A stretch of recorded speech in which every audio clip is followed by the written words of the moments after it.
पुणे कल्याणीनगर अपघात प्रकरणी पोर्शे अपघातातील मृतांच्या नातेवाईकांना धमक्या दिल्या जात आहेत असा दावा अमितेश कुमार यांनी केलाय।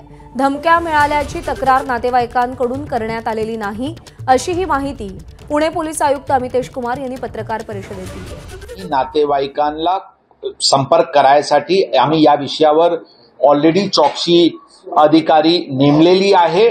त्या विषयावर नातेवाईकांची जे प्राथमिक चर्चा झालेली आहे अशी कोणत्याही प्रकारची गोष्टी झाली नसल्याची त्यांचे आतापर्यंत म्हणणं आहे। आमची भूमिका स्पष्ट आहे।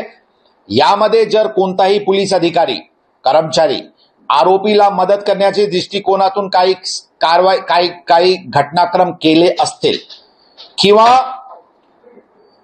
नातेवाईकांना फिर्यादीला काही प्रकारचे दुर्व्यवहार करण्याची घटना समोर आली अशा प्रकारचे अधिकारी कर्मचारीवर सक्त कारवाई करण्यात येईल ही मी स्पष्टपणे सांगतो।